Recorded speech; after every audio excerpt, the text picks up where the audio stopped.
Olá, pessoas. Eu sou a Kênia e estou aqui com. Bertaldo, tudo bem, gente? E hoje nós vamos conversar com tão aguardado, atenção, gente, tão aguardado, Padre José Edilson. Tudo bem, Padre? Tudo bem, uma grande alegria estar aqui com vocês para esse bate-papo. Que bom. Padre José Edilson, olha, é da Administração Apostólica São João Maria Vianney de Campos. E a gente hoje vai tratar de um assunto assim muito legal, que as pessoas têm muita curiosidade, querem muito essa informação, que é sobre nulidade de matrimônio. Casei, separei, e agora? Posso casar de novo? Sou aceito pela igreja? Ah, mas a igreja eu não posso agora nem mais frequentar, eu não posso fazer nada. As pessoas têm tantas dúvidas. É assim um mar de dúvidas que a gente fala assim, caramba, tem que desfazer esses nós nas cabeças aí que a coisa tá séria. Mas antes, queria saber um pouco do senhor, antes de eu entrar propriamente na nulidade, né? O senhor é padre há quanto tempo? Eu vou fazer 38 anos de padre em 12 de outubro desse ano. Fui Olha ordenado em que 12 de maravilha. outubro de 1985. Muito bem, mas o senhor é da Diocese de Campos, mas o senhor atua Volta Redonda, ali aquela área toda ali, não é isso? Na verdade, eu sou encardinado na Administração Apostólica São João Maria Vianney, que fica em Campos. Em Campos nós temos duas realidades, por causa da liturgia e da disciplina litúrgica.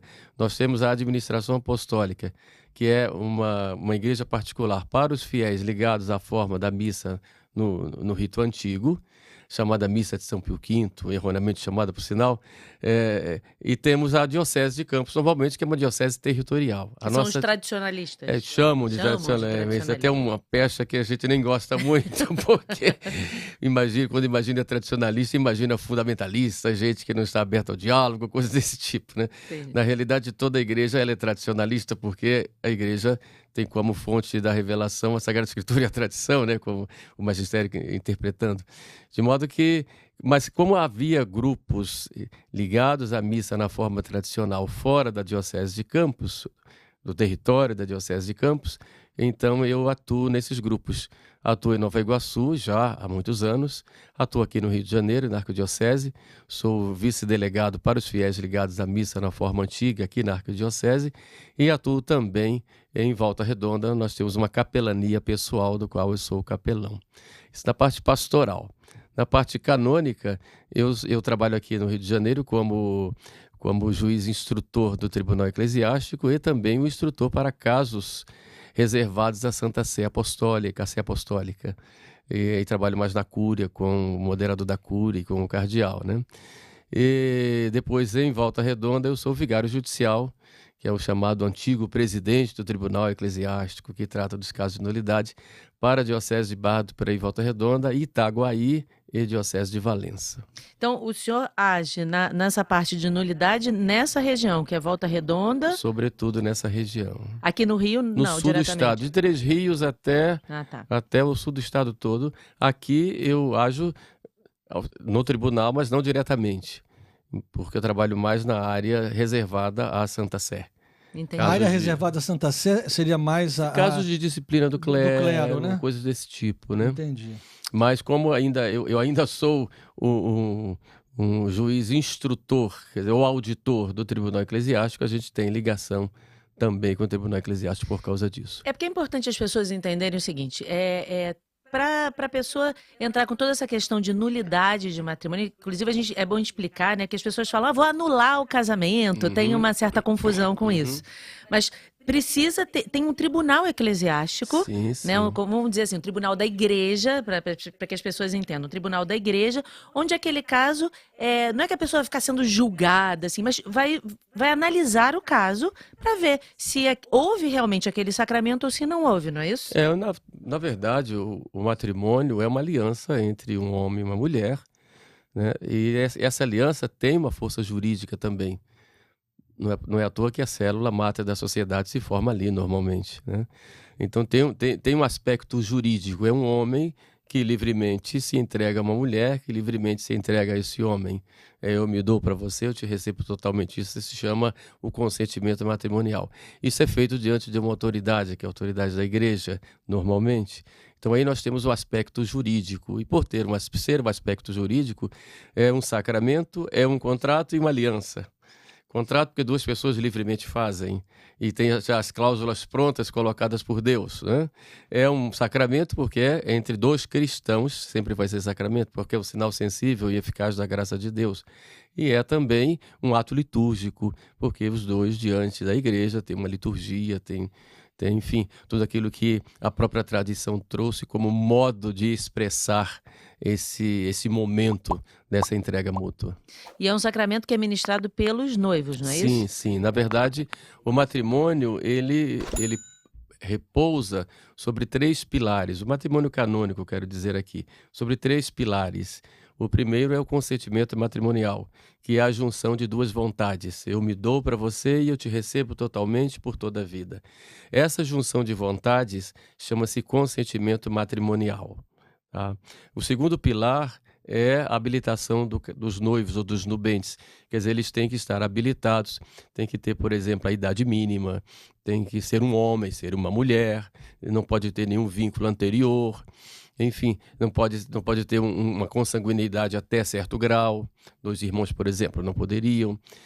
Então, essa habilitação, o processo que se faz da paróquia, em geral, se chama processo de habilitação, exatamente para ver se eles estão habilitados para contraírem matrimônio. Então, o segundo pilar é essa habilitação, eles têm que estar habilitados. O terceiro pilar é o que nós chamamos de forma canônica.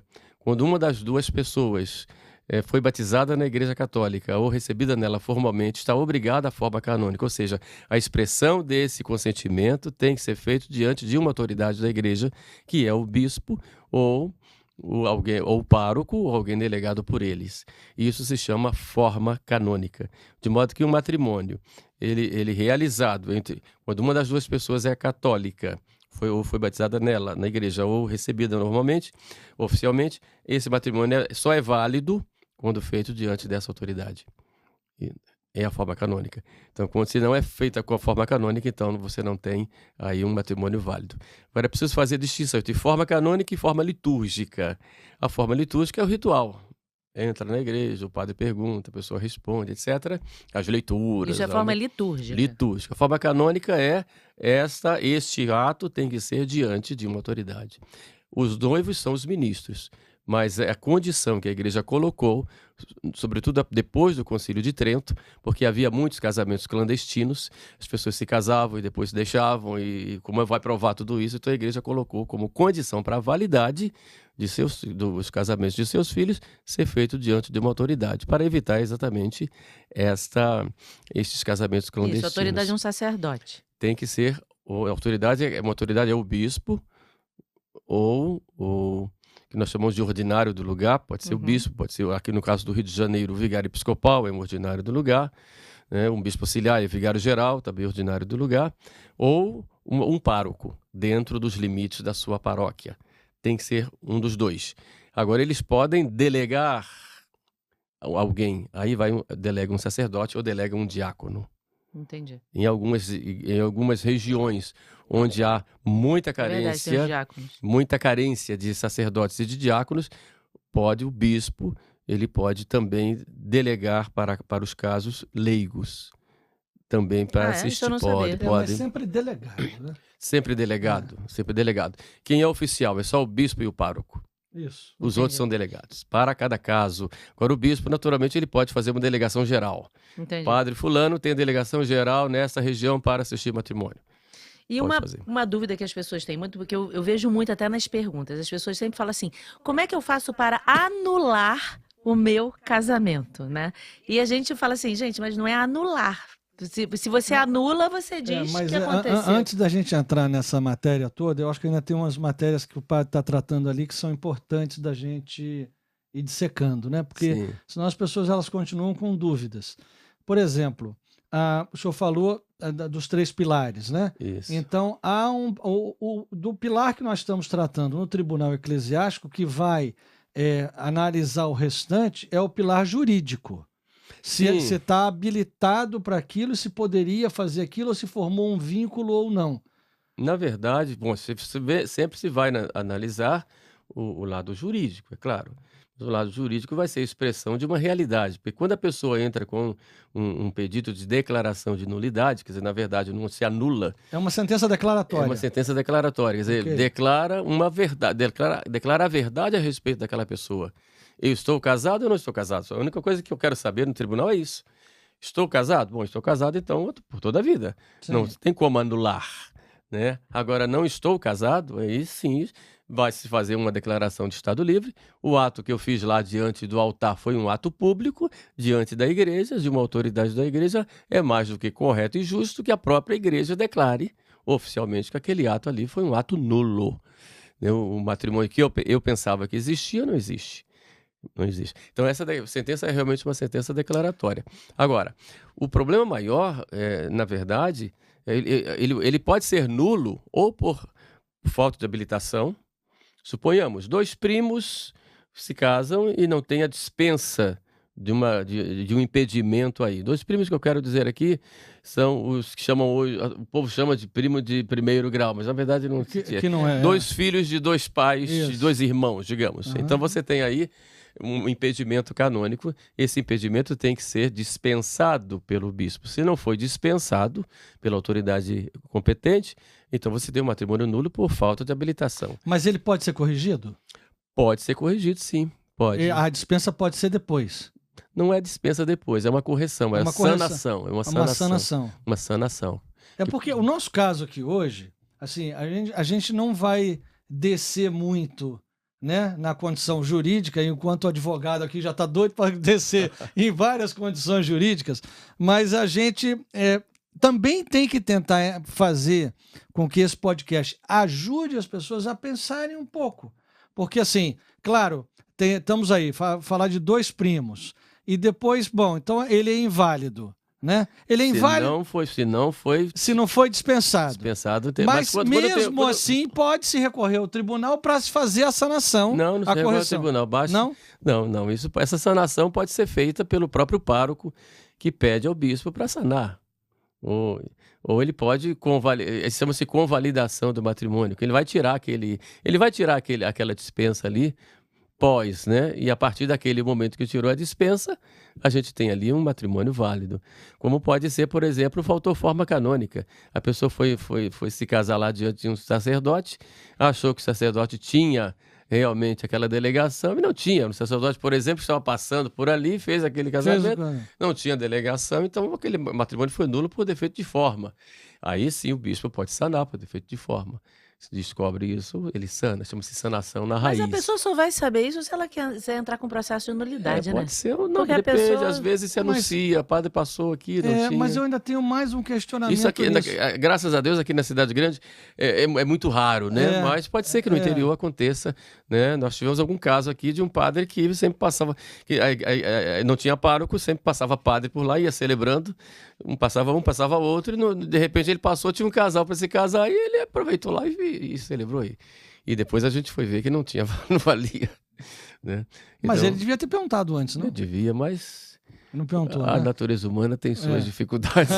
Agora, mas você está falando da natureza jurídica? Não. Só tem que ter um pouco de cuidado para que as pessoas consigam entender, porque as pessoas não são advogadas. Tem advogado, mas... Eu só queria, antes, mais uma outra pergunta do advogado aqui, é o seguinte. Nós estamos falando muito sobre esses aspectos, né? E nesses aspectos que depois podem levar a uma causa de nulidade. Mas e a preparação?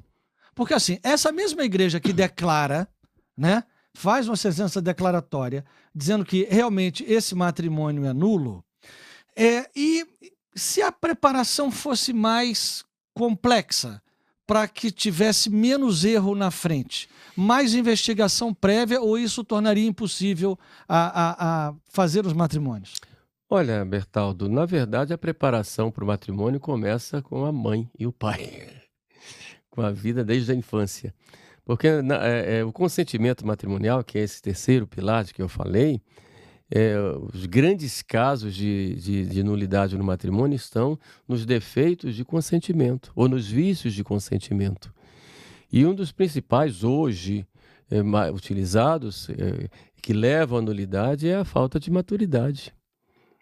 É a falta de maturidade, que não é uma maturidade psicológica, é uma maturidade conjugal. O que é a maturidade conjugal? É aquela capacidade livre que você tem de dar e receber. Quer dizer, o casal se doa e recebe mutuamente na conjugalidade, que é feita no dia a dia. E isso curso nenhum vai fazer. Vai fazer. Em um encontro, 2 encontros, 3 encontros. Não vai. Isso é fruto de um processo. Verdade, nem 10 encontros não consegue. Isso é fruto de um processo. É no dia a dia, no convívio com seu pai, com a sua mãe, olhando o que cada um faz, ouvindo cada um, vendo como a mãe trabalha, como o pai trabalha, como eles agem, as obrigações de cada um, o cuidado que cada um tem com o outro, com a vida de família, com os filhos. Quer dizer, essa convivência é o único curso capaz de colocar a pessoa, eu digo, totalmente preparada para o matrimônio. Agora, é claro que, então vão dizer, bom, então não tem mais ninguém preparado no Brasil, porque é onde nós vamos encontrar famílias assim, não é? É claro que daí a importância de nós trabalharmos uma verdadeira pastoral familiar que procure fazer com que as famílias sejam realmente famílias e vivam como famílias. Agora, é claro, se eu digo, por exemplo, o caso de uma pessoa, um filho de pais separados, então eu não posso me casar porque eu vou ser imaturo? Claro que não. O ser humano é capaz de se superar a cada dia, depois temos que contar com a graça de Deus também, que vai agindo, né? Mas o importante é que haja um grande trabalho da igreja, não só nos cursos, mas também toda uma pastoral familiar, começando lá desde a catequese infantil até grupos jovens, etc., para que cada um seja capaz de praticar as virtudes, capaz de ser paciente, capaz de ouvir. Mas como é que o senhor conseguiria colocar um caso concreto dessa incapacidade? Muito bem. Concretamente assim. Tá. Uma pessoa, por exemplo, impulsiva, que vive de fantasias, que não sabe da sua própria responsabilidade como marido ou como mulher, ou se sabe intelectualmente, não tem aquele juízo prático do dia a dia. Vamos pegar, por exemplo, o caso de um rapaz que se casa, sonha se casar com uma princesa, se casa com aquela princesa, muito bem, só que esse rapaz é um preguiçoso, um mole, não atua na família, passa o dia inteiro jogando videogame, e a esposa lá cuidando dos filhos sozinha, ou tem que trabalhar para manter, um homem que não se preocupa em cuidar de sua casa, em cuidar de sua esposa, em cuidar de seus filhos. Isso é uma incapacidade.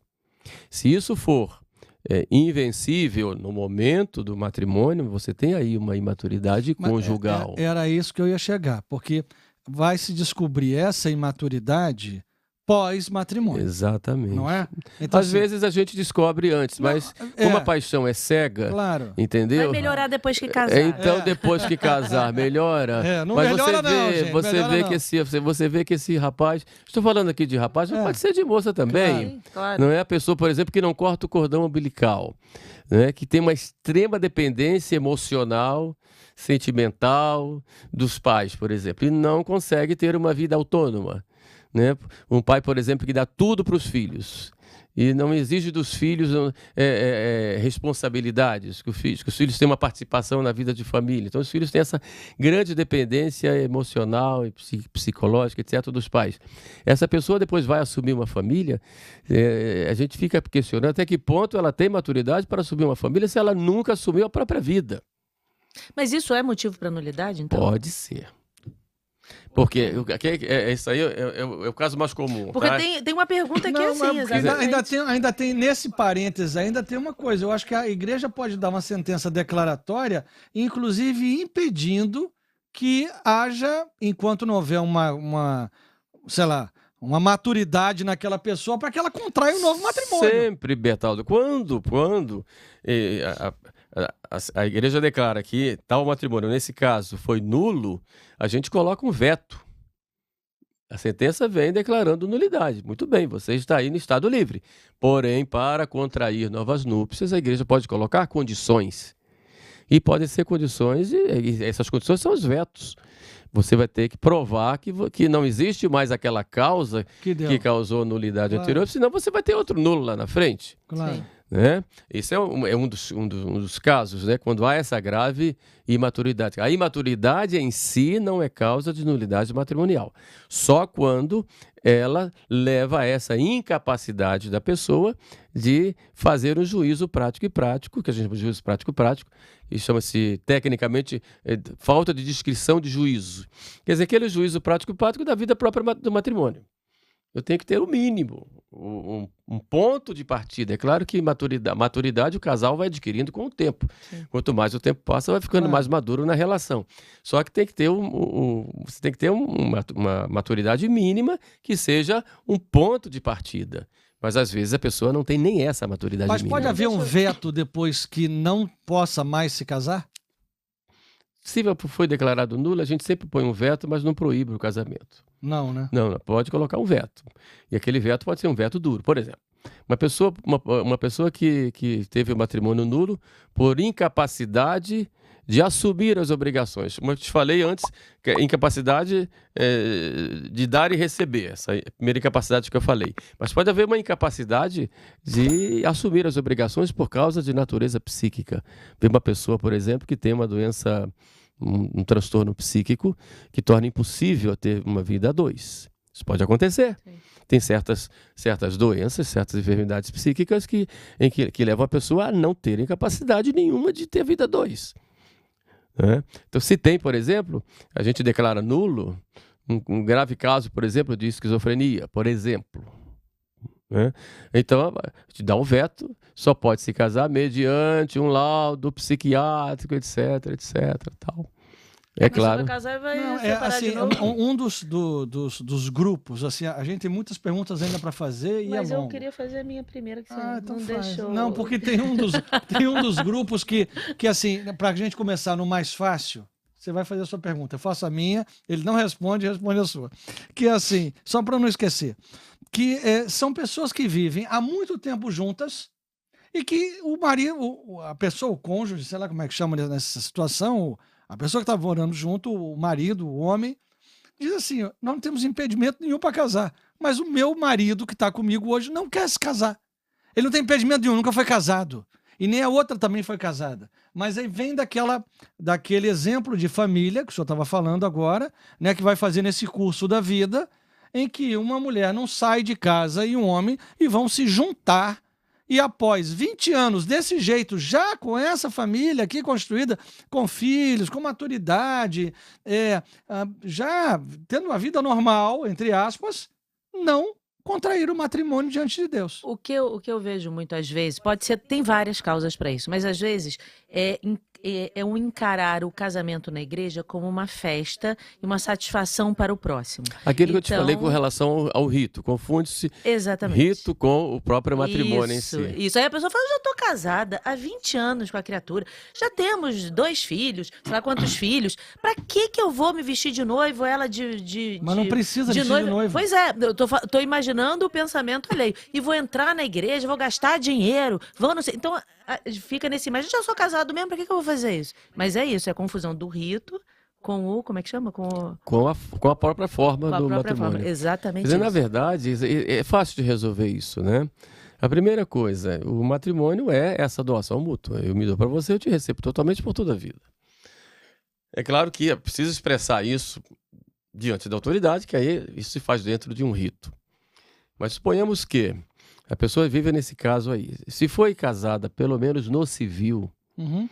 Tem muitos aqui. Tá, vamos pegar esse exemplo então. Eu sou casado no civil há tantos anos, vivo bem com meu marido, a gente não quer se separar, meu marido não quer se separar, nós nos sentimos casados, só que meu marido, ele rejeita ir à igreja diante do padre, ele tem vergonha, não gosta, acha que não precisa, etc. Bom, então, o que se faz, né? O pároco dessa pessoa tem que ter, evidentemente, certeza de que eles se sentem casados, estão ali casados por toda a vida. O pároco apresenta ao bispo, e tem que ser ao bispo, um pedido de sanação na raiz, que a gente chama. Em latim o termo é sanatio in radite, sana na raiz. Então, o pároco faz esse pedido, tendo certeza moral de que o casal vive bem, que não quer se separar. O bispo, então, reconhece, porque aí o único defeito foi defeito de forma. Porque eles se expressaram diante de um juiz de paz que eles estavam se casando. Sim. Então você tem aí, e teve o consentimento expresso diante de uma autoridade. Mas então são casados no civil. São casados no civil. E se não forem? Peraí, nesse casamento do civil fica fácil porque ele pede a sanação na raiz, apresentando essa documentação e tal. Mas só entender, aí quando pede essa sanação na raiz, o que acontece? Eles passam a ser reconhecidos pela igreja? Por decreto. Olha, o bispo faz um decreto dizendo que a partir daquele, que a partir do momento em que, interessante que é, que o matrimônio passa a ter efeito retroativo. Então, quando o bispo faz esse decreto de sanação na raiz... o problema de umas 1000 mulheres só agora. Olha só, é sério, vai ter muita gente feliz com esse podcast. Quer dizer, olha que legal. Atenção, procure seu pároco imediatamente. Peraí, aí a pessoa que tem essa sanação na raiz, ela pode passar a comungar? Aquele matrimônio, eu digo mais, aquele matrimônio que foi feito diante do juiz... Se os dois são batizados na Igreja Católica, aquele matrimônio se tornou sacramento. Gente, porque olha, isso é muito legal. O que o bispo fez? Ele dispensou de modo posterior àquela obrigação de ser diante de uma autoridade eclesiástica. Entendeu? Ele fez essa dispensa. Só se isso também foi invencível, né? Por que custa esse sujeito levantar da cadeira e ir lá diante do padre, fazer a gente tem vergonha, às vezes acha que já tô velho pra isso, já passou tanto tempo, vai ficar sei lá. Mas é muito comum. Muito comum, sobretudo do lado masculino. Os homens se sentem, eu não quero ir, não vou. Quando o homem frequenta a igreja, vai, tudo bem, não precisa nem de sanação na raiz. Ele próprio já quer se casar lá. Muita gente não quer se casar diante dos outros, basta ir durante a semana, fala com o padre lá, por exemplo.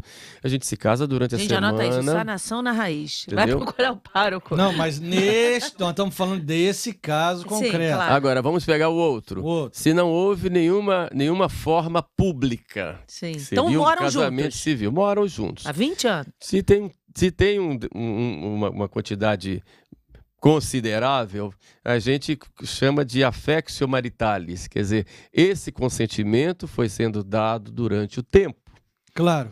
Foi se consolidando. Exatamente. Quer dizer, foi no primeiro momento e depois ele foi se consolidando, foi cristalizando. Então, hoje nós já estamos casados, nos sentimos casados e nós não pensamos em nos separar, temos filhos, temos nossa casa, nossa vida, vamos ficar juntos por toda a vida. Pode também pedir a sanação na raiz. Que legal. Mesmo não tendo civil? Mesmo não tendo o civil. É pelo affectio maritalis que a gente chama. Vou escrever também. A palavra é affectio maritalis. Gente, isso vai ajudar muita gente. Agora, é claro que sanação na raiz é a última solução para aqueles casos de pessoas que não querem ir a uma igreja ou não aceitam fazer nenhum rito exterior de expressar. Eu costumo orientar os padres que me consultam a respeito que o pároco, ele é pároco em geral em um território, um bairro, uma cidade que seja. Então, em qualquer lugar daquele território que ele, pároco, presenciar o sim de um e o sim de outro, mesmo que seja dentro de uma casa, aquele matrimônio ali foi feito. Entendeu? Quer dizer, se aquela pessoa sente dificuldade de ir à igreja, ele pode tentar, evidentemente ele deve comunicar ao bispo, para não parecer que o padre está fazendo casamento, celebrando matrimônio na praça, em qualquer lugar. Mas ele pode fazer isso. E como uma medida pastoral, ele pode, eu vou à sua casa, chame seus 2 filhos, por exemplo, para serem testemunhas, mas ninguém. Registra tudo isso, e o senhor aceita. Bom, quer sua esposa, seu esposo. Aquele ritual simples. Sim. Não precisa ter entrada, flores, daminha de honra jogando pétalas na frente, nada disso. Mas aquelas 2 pessoas ali que vão expressar aquele consentimento matrimonial diante de 2 testemunhas, mais o padre. E essas testemunhas podem ser os próprios filhos, até. Padre, você tem aí um matrimônio. Se mesmo isso aquela pessoa não quer, aí sim ele pode fazer a sanação na raiz. Agora, e se um deles tem outra religião, por exemplo? Tem gente aqui, nas nossas perguntas, que são oriundas, por exemplo, o marido é oriundo de igreja evangélica, por exemplo, ou ainda é evangélico. Bom, a primeira coisa necessária é saber se eles são batizados na igreja católica, né? Porque às Os vezes dois? às vezes a pessoa é evangélica, mas quando criança foi batizada na Igreja Católica. Então, para a igreja, uma vez católico, sempre católico, tá? Mesmo que tenha deixado a Igreja Católica, nós consideramos filho que saiu de casa Claro. e que a gente quer que volte, tá? Então, se ele foi batizado na Igreja Católica quando pequeno e depois foi para a Igreja Evangélica, a igreja vai tratá-lo como católico. E se for documentar tudo, vai pegar a sua certidão de batismo como católico. Tá? Agora, se ele foi batizado na igreja evangélica, aí sim o pároco vai ter que estudar o caso dele para ver se o batismo dele foi válido ou não. Se o batismo foi válido, o padre vai pedir uma licença ao bispo para fazer aquele matrimônio, uma licença. Se não foi válido, é um batizado com um não batizado. Entendeu? Então, a gente vai pedir, aí nós temos um impedimento chamado de disparidade de culto. Então, o padre também vai pedir a dispensa de disparidade de culto. Isso para realizar o matrimônio. Agora, se for para sanácio, isso tudo coloque lá e que a sanácio vai sanar na raiz. Tudo isso. E vai resolver tudo isso. Mas isso tem que ser colocado por escrito lá para o bispo ter essa intenção de sanar tudo. Agora você não ia fazer a pergunta, mas deixa eu voltar então para o início, porque as pessoas, elas têm a dúvida exatamente disso. Eu posso anular o meu casamento? Não. É isso, é importante, porque as pessoas não entendem isso. Isso é muito importante as pessoas Posso entenderem. anular, não. Agora, pode dissolver o vínculo? É interessante essa questão, né? É, muito. É dissolver o vínculo, né? Pode. Uma vez, porque o matrimônio, ele é considerado matrimônio rato, a palavra rato mesmo, né? Ou ratificado, quando nós O rato é de ratificado. de ratificado, né? Quando nós temos dois cristãos que se casam aí, ou dois católicos que se casam. Então nós temos aí um matrimônio rato. Consumado, quando os dois têm a primeira relação sexual de modo humano. Né? Então, quando há essa primeira relação, você consumou o matrimônio. Matrimônio ratificado e consumado, nós não podemos, nenhuma autoridade humana pode dissolver. Mas suponhamos que a pessoa tenha se casado e não tenha consumado o matrimônio, quer dizer, o casal não teve nenhuma relação sexual, isso pode acontecer e acontece. Né? Então, o que a gente faz? Essa pessoa, mesmo que o matrimônio tenha sido válido, nem leva ao tribunal. Né? Leva à cúria, aí não é casa de tribunal, né? Leva-se à cúria e a cúria vai fazer um processo chamado de processo de dispensa do rato. Quer dizer, vai dissolver aquele matrimônio e aí a autoridade do Papa, ele como sucessor de Pedro, ele pode dissolver aquele matrimônio que foi ratificado e não consumado. Só o Papa? Só o Papa. A cúria faz um processo para provar exatamente que não houve consumação, né? E aí vai provar através de depoimentos, pode ser através de algum exame, de alguma perícia, por exemplo, né? E a partir daí a gente manda para a Santa Sé, aí o próprio bispo envia para a Santa Sé, o Papa vê que não foi consumado aquele matrimônio, ele nem vai estudar se foi válido ou não, ele dissolve. Mas isso no caso, ou seja, não pode Porque ali ser... já não é mais matéria de prova, né? Não. Ele pode até provar. Que a pessoa, não, mas quando vai já para essa instância, já não tem mais... a única prova que ele vai colocar ali é a prova de que não consumou. Ok. E há diversas provas. Pode ser uma prova moral, pode ser uma prova física. Mas isso já está tudo instruído, não vai se de novo. A gente instrui. Mas para que as pessoas não fiquem assim, ai meu Deus, mas e agora? Não tenho condição, não dá para anular. Realmente anular não dá, mas dá para ser dito nulo. Ou seja, que aquele sacramento não aconteceu. Por isso que você não diz, vou anular o meu casamento. Eu vou fazer um processo de nulidade de declaração de nulidade, Processo de declaração de nulidade. Porque você vai lá na raiz lá e ver se houve ou não o sacramento. Porque na verdade, não pode confundir sacramento com o matrimônio. O matrimônio, ele só é sacramento quando há dois cristãos que se casam. Mas se você vê, por exemplo, dois não cristãos, também tem um matrimônio e pode ser válido. Você pega dois muçulmanos que se casam, você tem aí um matrimônio válido. Sim, não, mas eu estou falando para a Igreja Católica. Não, mas mesmo para a Igreja Católica. Se eles se convertem, não vão se casar de novo. Já são casados. Quando eles se batizarem na Igreja Católica, aquele matrimônio que já existia, que nós chamamos de matrimônio natural, se torna sacramento. Entendeu? Quer dizer, para os cristãos, para o cristão, o matrimônio é sempre sacramento. Não pode haver matrimônio entre dois cristãos que não seja sacramento. Tá? Porém, se, por exemplo, uma pessoa é batizada na Igreja Católica se casa com um não batizado, um católico se casa com um judeu, por exemplo.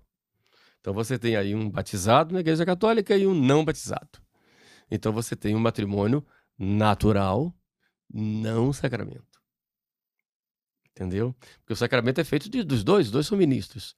Então, você aceita receber fulana como sua legítima esposa? Aceito. Então você teve a expressão do consentimento. Outra pessoa escuta. Você aceita receber cicrano como seu esposo? Aceito. Esse consentimento chega aqui e forma a aliança. Por isso que nós usamos essa aliança. É o consentimento que vai lá e o consentimento que vem para cá. Quando os dois consentem, é a junção do consentimento que vai fazer o matrimônio.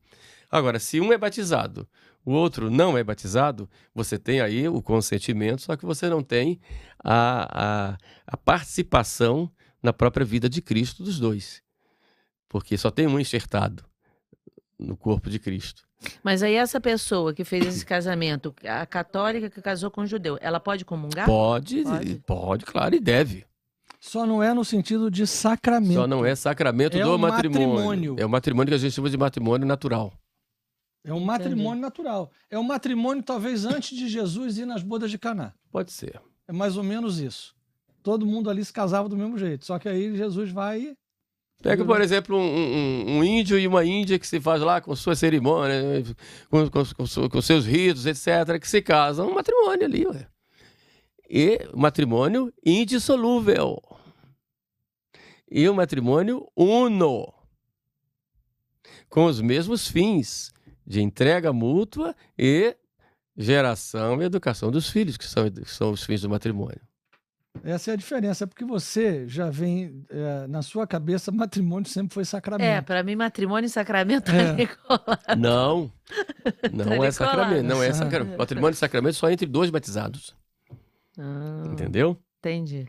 Porque sacramento por quê? Sacramento como canal da graça de Deus própria para aquele estado de vida ali. É claro que Deus não se nega de dar a graça a quem pede.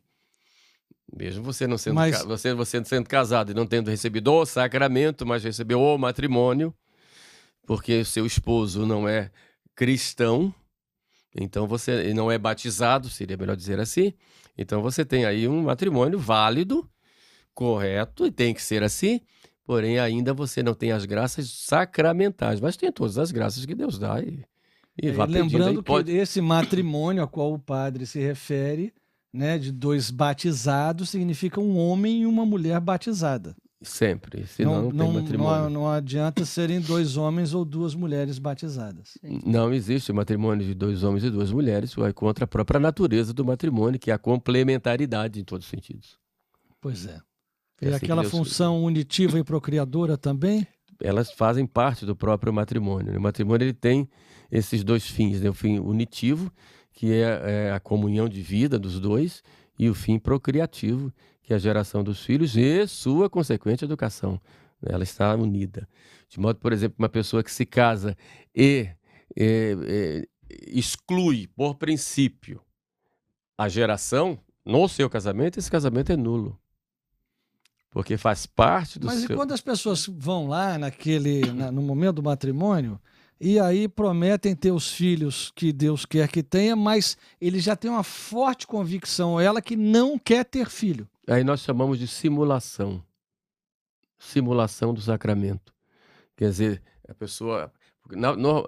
Normalmente, o consentimento que se expressa de modo formal, ele é a expressão de algo interior, né? E a gente pensa que faz uma presunção, essa presunção é de que as palavras exteriores expressam o interior. Quando existe dentro de si uma vontade negativa, vou explicar isso, aquilo que está se expressando, então você tem uma simulação. Eu quero me casar com a Mariquinha lá. Tá, quero me casar. Aceita casar com a Maria? Aceito. E dentro ele diz, eu quero não casar. Não sei por que eu estou aqui, mas por que eu me casei? Porque quero garantir meu emprego, quero, por exemplo, ter a cidadania do país, quero... Os convites já foram distribuídos, eu tô com vergonha. Esse monte de coisa que acontece aí. Então, você tem aí uma simulação. É um sim que quer dizer externo, tem um não aqui dentro. É a mesma coisa com relação aos filhos.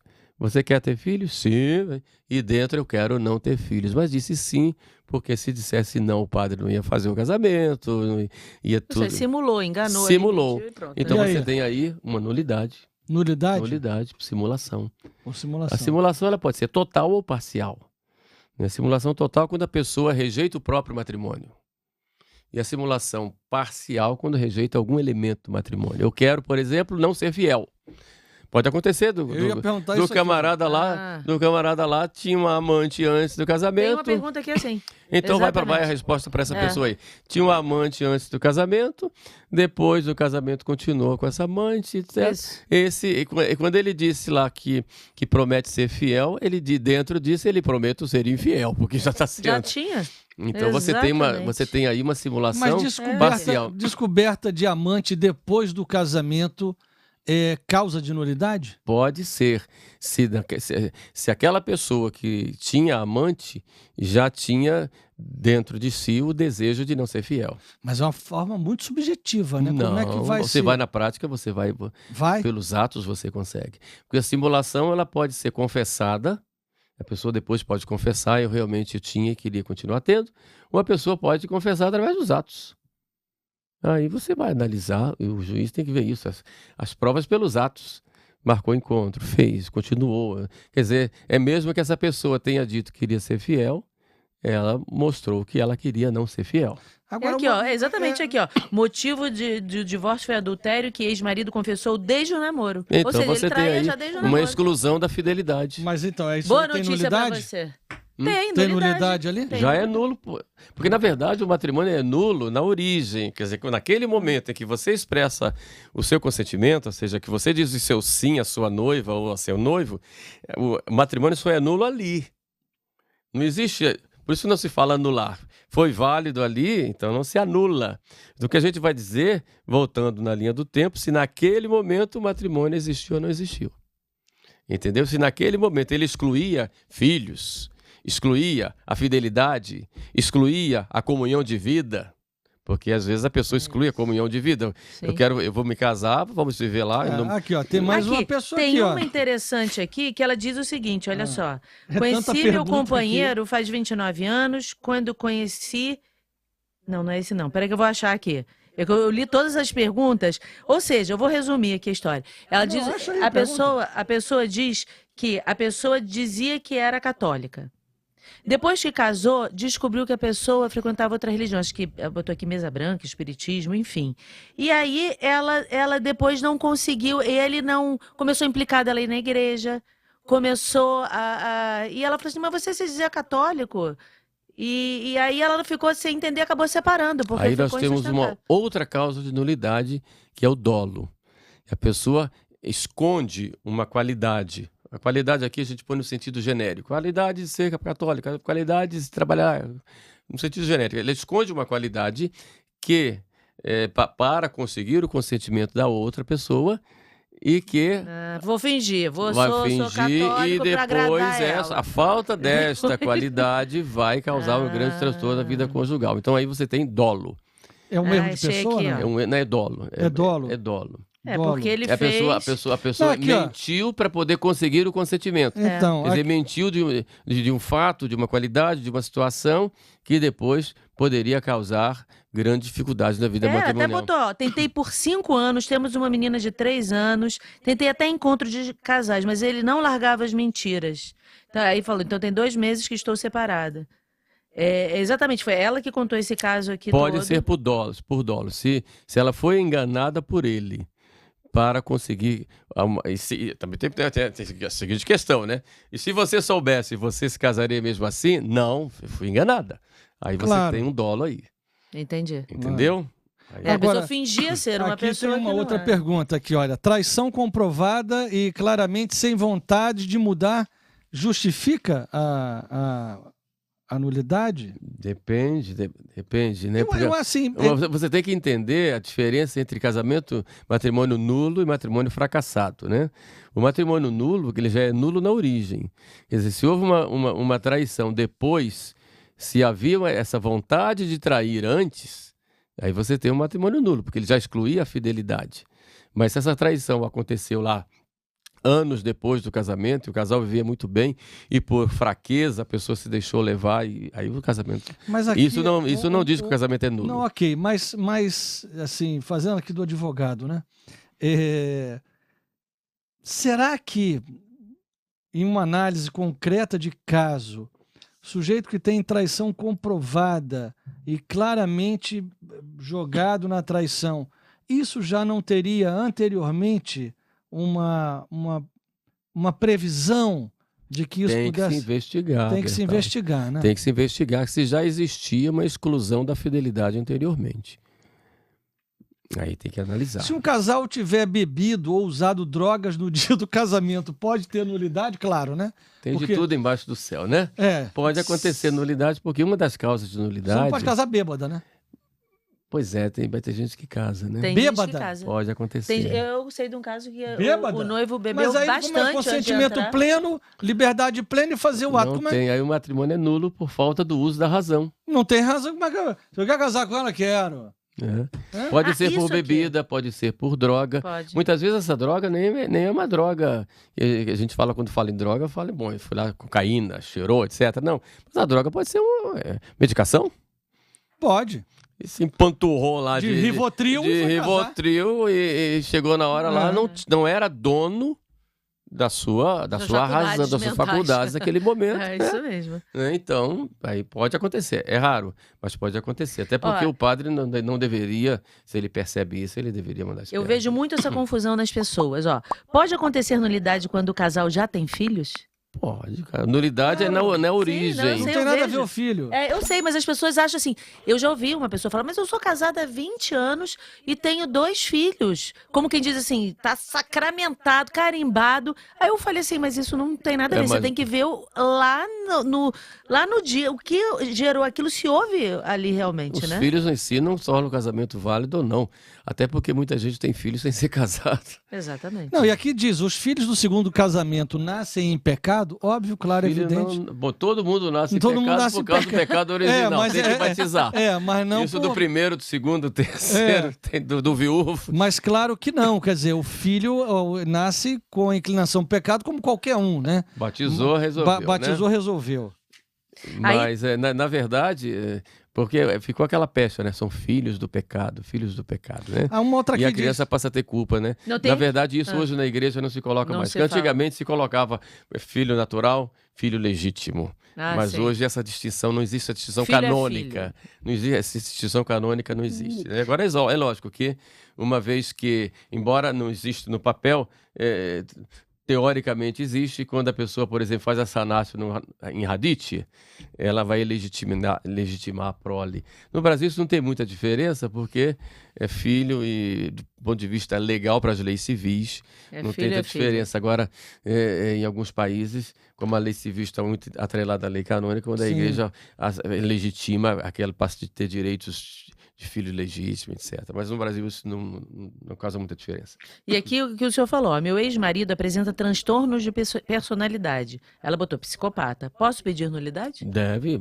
Se ela não consegue viver com ele. Já vive com ele? Não. Ela não explicou. Falou ex. Falou ex-marido. Então pode pedir sim. Agora é lógico que é bom que durante o processo ela apresente o maior número possível de provas disso, seja levando medicação, se for o caso, algum laudo, e isso vai ajudar muito. Ou se ele não se tratar, né?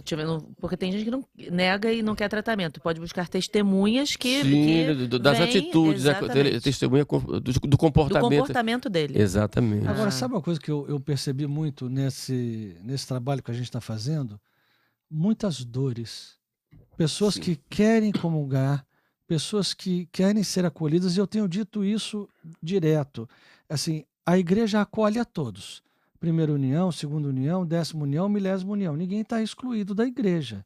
Ninguém está excluído da comunhão. Você pode ter uma outra forma de comunhão, Mas dizer que a igreja te exclui, que você não pode entrar, que você não pode rezar e que você não é amado por Deus, eu acho que é um pouco demais, você não acha? Ficou um pouco essa pecha de que quem vive segundo união, por exemplo, está excomungado, ou a igreja coloca como se fosse cidadão de segunda classe. Isso não existe. Na verdade, todos são acolhidos na igreja e devem ser acolhidos, né? Agora, o sacramento da comunhão, da Eucaristia, ele tem algumas exigências morais, né? Por exemplo, vamos supor um casal que não possa ter uma declaração de nulidade matrimonial, que já foi declarado que o matrimônio anterior foi válido, não tem como. Esse casal que quer receber a Eucaristia pode receber. Agora, é claro, com que condições, né? A primeira condição é que o casal queira realmente, de comum acordo, ter uma vida, não pode se separar. Não vai se separar, tem lá os filhos, tem a sua vida a dois já construída. O casal pode, de comum acordo, viver a continência. Sim. Ou seja, não ter relações sexuais, viver ali. As pessoas usam o termo como irmão e irmã. Não pode viver como até uma certa conjugalidade no auxílio mútuo, mas que vive uma vida e não haja ofensa a Deus. Vida de oração, vida de caridade, vida de união com Deus, cuidado dos filhos. Muitas pessoas que têm respondido exatamente o que o senhor está falando dizem assim, que há uma certa hipocrisia porque casais, por exemplo, que estão namorando, não é? E que não contraíram matrimônio ainda, mas têm uma vida sexualmente ativa. Não devem comungar, a não ser que se eles não se arrepender, se eles se arrependerem. Mas aí o que dizem na sociedade que nós vivemos hoje é isso, né? Que têm uma vida sexualmente ativa, que podem se confessar, mas estão esquecendo desse arrependimento, não é? E aí, e os de segunda união têm que viver essa castidade, senão não pode comungar. E, na verdade, né, para haver uma confissão são necessárias 5 coisas, né? De volta aí ao catecismo, né? Isso. O primeiro é o exame de consciência. Eu tenho pecado ou não tenho pecado? Em que eu ofendi a Deus, né? Então esse é o exame que eu faço. Depois eu tenho que me arrepender daquela dor de ter ofendido a Nosso Senhor. Depois tem que ter um propósito de emenda. Como é que eu vou chegar e pedir perdão a alguém dizendo, olha, eu te peço perdão, mas eu vou continuar fazendo a mesma coisa. Eu te dei um tapa lá, mas eu vou continuar te batendo, você me perdoa? Quer dizer, é um despropósito. Você tem que ter um propósito de emenda, né? E depois, por fim, que vai lá e confessa o pecado ao padre e depois cumpre a penitência que foi dada. Quer dizer, o problema da comunhão das pessoas que vivem segunda união não é um problema nem canônico, é um problema moral. Quer dizer, você está e cometeu tal pecado e você quer continuar cometendo, bom, então você não pode comungar porque você não pode confessar, não vai ter uma confissão válida. Mas muitos dizem para nós também isso, né?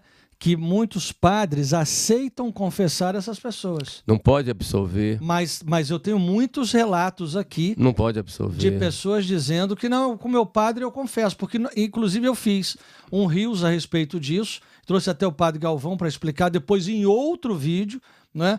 Porque eu disse, olha, quem está em segunda união e não está resolvido e não vive como irmão, não tem a menor possibilidade de confessar. Agora, ele pode ir ao sacerdote, Bertaldi, até acho bom que vá, né? Inclusive quando fala o Amoris Letícia, fala lá no famoso capítulo 8, que foi mal compreendido por alguns, seja de um ponto de vista liberal ou o oposto, né? Na verdade, o que o Papa fala é que você vai entrar no caminho de conversão. Então você vai ao sacerdote, não vai confessar, mas você vai fazer uma direção espiritual, vai pedir ajuda, vai ajudar a encaminhar a sua vida, você vai entrar nesse caminho. A comunhão, ela vai fazer parte desse caminho, pode fazer lá na frente. Claro. E você vai. Agora pode acontecer também, padre, nós nos decidimos a viver uma vida de continência, ótimo. E nesse caminho, quando eu estou confessando, estou comungando, nesse caminho pode ter tido lá um momento de, poxa, aconteceu. Tive uma queda aí, a gente prometeu, a gente não conseguiu, mas vocês têm, na sua cabeça, você tem isso bem claro, eu estou nesse caminho. É claro. É esse o entendimento que tem que fazer. Não é liberar geral. Entendi. Entendeu? Não é liberar geral. Então, essa que é a incompreensão que muitas vezes se tem. Com relação aos jovens a gente orienta os jovens, só que o jovem ainda não tem nenhum vínculo do ponto de vista social, Porque o matrimônio, ou a vida a dois, é um vínculo que gera social, responsabilidade, gera uma família, com filhos, com casa, etc. Os jovens fazem pecados, então estão em pecado. Eles devem ser orientados e devem estar também nesse caminho de conversão, de modo diferente, evidentemente, mas eles devem estar nesse caminho de conversão. E se o padre percebe que o jovem vai lá só para poder anestesiar a sua consciência, mas não tem arrependimento, o padre nem pode absorver. Muitas vezes a pessoa acha que está arrependida, mas nada, tem um sentimento de culpa, então vai lá, confessa só para poder comungar. Isso não pode. Você vai confessar para quê? Para você se reconciliar com Deus com uma proposta de uma nova vida. Pois é, mas não é bem... assim, eu entendo o que o senhor está falando, concordo com o que o senhor está falando. Mas essa é a orientação da igreja, meu irmão. Pois é, mas quando a gente vai para o campo, né, e o senhor vai mais ao campo do que eu, né? Eu fiz agora um pequeno desafio só do Desperta Povo Meu. Não parece que é isso que a gente vê relatado. A gente vê relatado confissões que não poderiam ter e coisas que vão por aí. Então, assim... Aqui, olha, tem 2 perguntas que são interessantes. Uma é o seguinte, tem uma mulher dizendo que ela foi casada, ela quer saber sobre nulidade, ela foi casada, ela disse que foi traída financeiramente pelo marido, que o marido deu uma bebida para ela apagar, dormir, um golpe. Enquanto ela dormia, ela e o filho pequeno, meu pequeno, então dormia, foi um suco que ele deu com alguma substância. Ele fez tudo calculado, levou o dinheiro, fez toda a mudança. Isso é motivo para nulidade? O cara é um 7-1 com agravante, né? Caramba, eu casei com picareta, morra. Mas isso é motivo para nulidade? Pode ser, tem que analisar o caso, né? Porque se já existia essa vontade nele anterior ao casamento, é nulo. Eu tive um caso, por exemplo, que o rapaz deu o golpe do baú, né? Pobre, casou com uma moça muito rica e tal. Caramba. E a moça deu um golpe no baú nele. Quer dizer, ela achou que ele fosse rico e os dois depois descobriram que eram 2 pobres. Mentira! Um mês depois o casamento acabou. Caramba! Ela falou, mas eu achei. Eu pelo menos já contei que era pobre de cara. Tem a questão do dolo, né? Pode ser a questão do dolo. Então, não só isso, você quer se casar por quê, né? Porque nesse caso, por exemplo, específico que você citou aí, pode ter o dolo? Pode. Mas pode ter também o que é que a pessoa queria. Queria se casar com outra, queria uma verdadeira comunhão de vida, queria dar-se, né? E queria receber, né, da pessoa. Pelo visto, né? Pelo visto, não. Queria então, só um suco de laranja. É igual a outra aqui, olha aqui, ó. Minha filha namorou... Só para completar. Claro. Ele buscava não o matrimônio, ele buscava outra coisa. O patrimônio. Sim, o patrimônio. Então, só que lá não consta isso. Que coisa horrível. Essa aqui, ó. Minha filha namorou 9 anos, casou tudo certinho. Com 4 meses de casada, ficou grávida. Quando o neto... Vou tirar o nome do neto. Tinha 6 meses, o pai dele, né, ou seja, o genro, disse que não era isso que ele queria. Aí perguntou, não quero mais brincar de casinha, né? Imaturidade. Pode ser. A gente usa o cânon 1095-2, quer dizer, aquela falta de discrição de juízo quanto ao dar e receber. E aquilo foi uma brincadeira de casinha. Então pode ser nulo. Não estou dando declaração de nulidade aqui nas respostas, pelo amor de Deus. Avaliando, é muito genérico a gente tá pode falar de indícios. Isso, exatamente. Existem indícios de nulidade aí. Até porque a gente não está nem lendo o nome de ninguém. Não, então... e nem sabemos os detalhes, os meandros lógico, tem que ver exatamente, senão vai chegar lá. A pessoa que o padre falou que é nulo, vai e assina aí, não é assim? Que a Bíblia fala sobre nulidade de matrimônio. A pessoa pergunta. Se a Bíblia fala. Porque ela tenho em mente que a nulidade seria algo como passar por cima das leis de Deus. Não. Eu acho que é o contrário, né? Não, porque o que a lei de Deus diz? O que Deus uniu, o homem não separe, não é isso? Isso. O que a gente vai perguntar é, será que Deus uniu? Pois é. Entendeu? Porque para Deus unir tem que ter algumas condições. Primeiro, a pessoa tem que se casar livremente. Senão não tem um matrimônio válido. Você tem que ter liberdade. Imagine uma filha, por exemplo, que é engravida e os pais pressionam para que ela se case, senão ela vai colocar para fora de casa. Aí ela vai lá e se casa mas ela não quer casar. Então você não tem uma liberdade. Deus vai unir alguém que diz uma coisa e pressionada, sem ter liberdade. Eu quero ficar contigo por toda a vida, na alegria, na tristeza, na saúde, na doença, etc. Mas eu digo isso porque minha mãe está lá atrás e se não me dá uns tapas aí. O sogro tá com o revólver Ou apontado. então está lá com a espingarda lá e etc. Quer Vai dizer, casar ou não vai? se você tem aí uma coação, você não está livremente se casando. Você não é de livre e espontânea vontade que você está se casando. Muitas vezes pode ser pressionado até por aquele momento. Né? Muitas vezes a família, no caso da gravidez, por exemplo, a família nem pressiona, mas a pessoa própria se sente obrigada. Eu não quero me casar com aquela menina, mas eu não quero deixar o meu filho sem pai. Eu me sinto obrigado. Então, quando o padre pergunta, você está livre para se casar? Ele diz que está livre porque é o momento ali. Mas dentro dele, eu sou aqui obrigado a casar, mas eu não quero. Se a menina não tivesse engravidado, você ia casar? Exatamente. Então você tem aí uma falta de liberdade interna. E veja o seguinte, aquele caso ali concreto, hein? 9 Qual anos deles? namorando.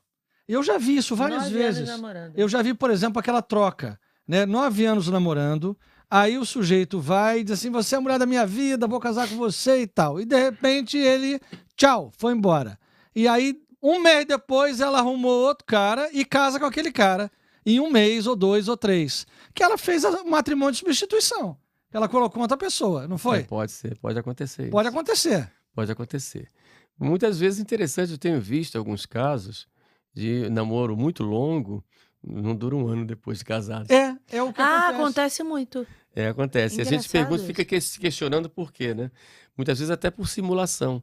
Porque aqueles colegas, hoje menos, né? Porque hoje a sociedade é mais diluída, né? Mas aqueles ambientes mais fechados, cidades do interior, por exemplo, tal, em que as pessoas se casam, se namoram, o grupo todo, né? Namora, fica noivo e casa. E aquele que foi ficando e já começa a batizar os filhos dos colegas e esse casamento sai ou não sai, a pessoa termina se sentindo meio que obrigada a isso, né? E às vezes não quer se casar, então se acostumou. Com aquela pessoa. Mas hoje, os casais muitas vezes vivem como se fosse marido e mulher, sem serem casados, então... O pessoal diz agora que primeiro vai experimentar para ver se vale a pena, para depois casar. Mas esquece que o sacramento, né, que o matrimônio em si, tem uma graça própria para poder ajudar o próprio matrimônio. Exatamente. Agora eu pergunto, experimentar o quê?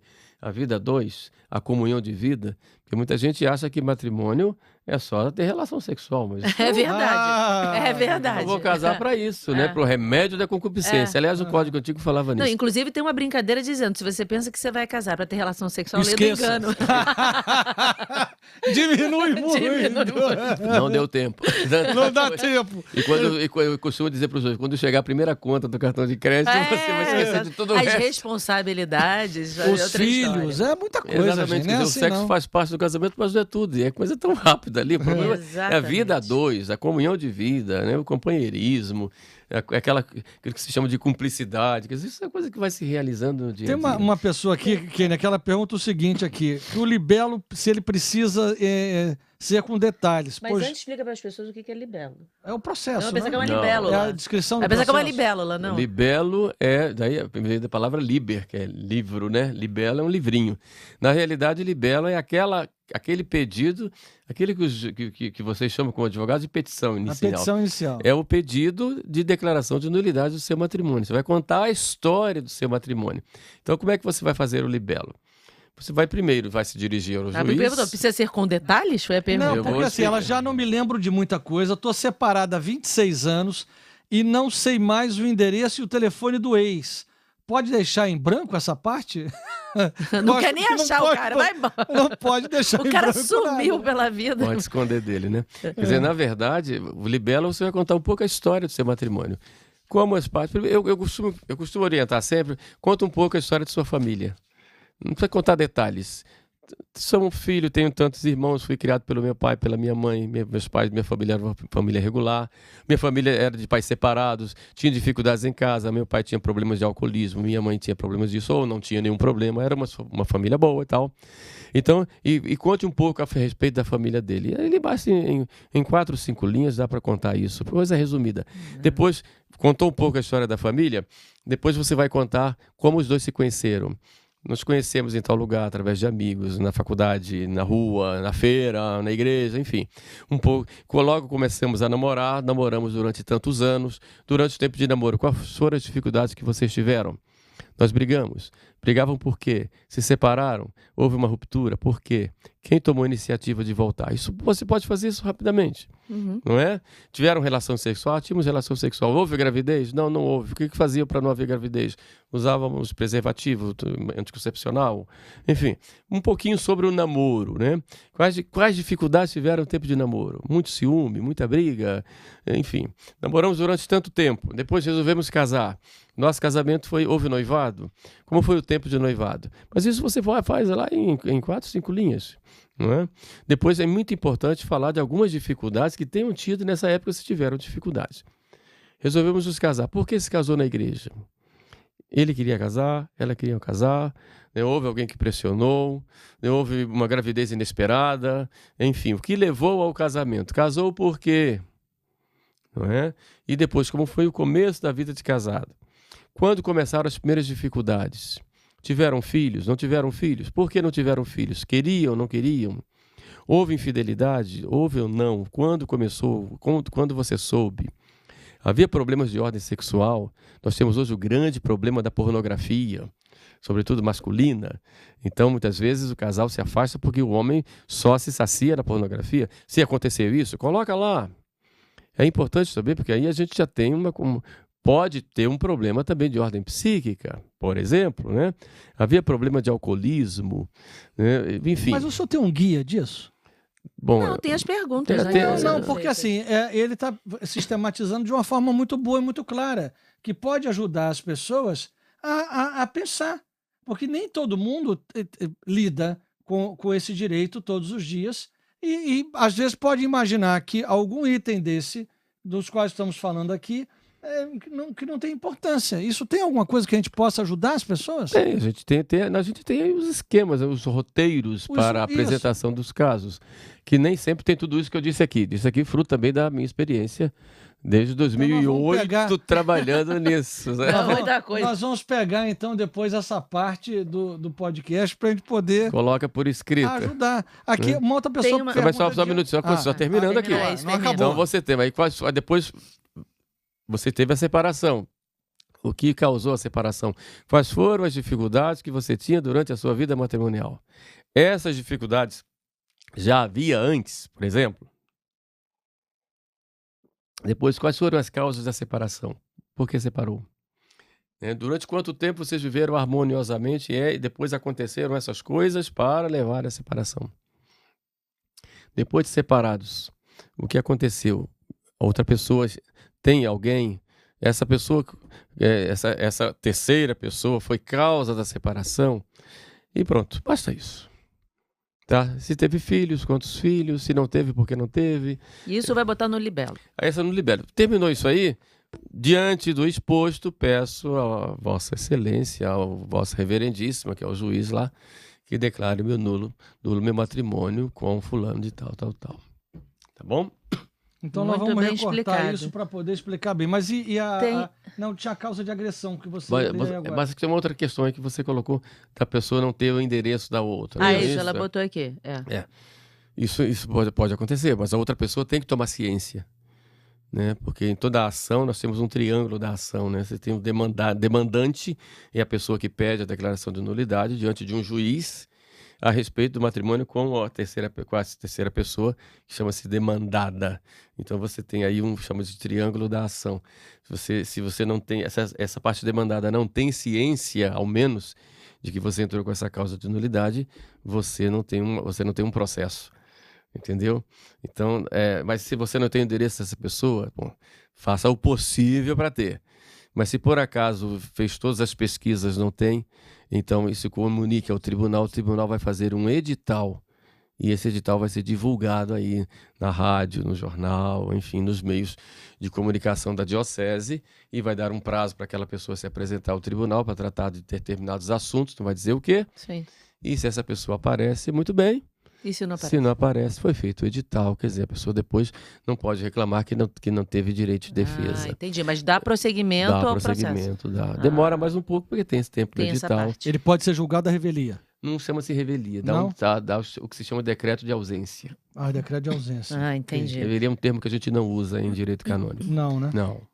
Logo após a nulidade, a pessoa pode casar novamente? Pode, se não houver veto. Ah, aquele veto que o senhor estava falando no início. Tem que ver se há um veto, tem que tirar o veto, né? Isso, agora tem uma aqui, ó. Casal em segunda união pode viver em castidade esperando a nulidade de casamento para agradar a Deus? Deve. Ó, deve, viu? Deve. A gente só pode como deve. Tem uma pergunta aqui muito de ordem prática. Por que existem diferentes valores cobrados por cidade? Pode solicitar a nulidade em qualquer paróquia ou tem que ser na que casou? A nulidade não se solicita na paróquia, se solicita no tribunal eclesiástico daquela diocese. Ele pode solicitar, o tribunal competente, aquele tribunal que pode acolher a causa, pode ser o tribunal da região onde a pessoa se casou, primeiro. Da região onde a pessoa que vai entrar mora, domicílio de quem vai entrar com o processo, ou pode ser na região de domicílio da pessoa, do demandado, ou do demandado, digamos, quer dizer, da outra parte. Ou seja, então, você tem 3 tribunais que você pode entrar. A pessoa casou no Rio Grande do Sul, mas mora em São Paulo. Ela pode dar entrada tanto no Rio Grande do Sul como em São Paulo. Ou o ex-marido mora em Minas Gerais. Também pode ser Minas 3 Gerais. lugares. Ou seja, você pode escolher. E se Ainda for... tem um quarto ainda. Ah, tem um quarto? Tem um quarto. Para por exemplo, facilitar, gente. Para facilitar. Você mora, tem esses casos todos aí, mas as provas, quer dizer, as testemunhas, elas moram no Rio de Janeiro. Você pode entrar também no Rio de Janeiro. Olha onde só. tem o maior número de provas. Você pode entrar. Tem 4 E se lugares. for países diferentes? Por exemplo, a pessoa casou no Rio, mas mora em Portugal. Sim. Ela entra onde? Ela pode entrar em Tanto Portugal faz, ou no né? Rio. Que coisa é prático, então. Prático. Agora, se, por exemplo, ela entrou aqui no Rio e tem a parte demandada, quer dizer, a outra parte, o ex ou a ex mora em Portugal. O Rio de Janeiro vai mandar uma rogatória para o Tribunal de Portugal, que vai chamar lá, vai ouvir a pessoa e tal. Isso pode ser não só em Portugal, como Estados Unidos, Austrália. Mas há um duplo grau de Mas não jurisdição? acabei a pergunta aqui. Então vai. Não, porque ainda está Não, nessa. Não, é porque a pessoa pergunta assim, por que existem diferentes valores cobrados por cidade? A pessoa entender, para quem está assistindo, entender que valores é esse que essa pessoa se refere. O tribunal ele tem custos, né? Todo um processo tem custos. E a igreja, ela procura fazer um custo mínimo, mais um custo mínimo que dê para manter o custo daquele processo, porque tem gastos, né? Então, cada tribunal tem a sua realidade e faz suas contas de acordo com aquela sua própria realidade. Ponto.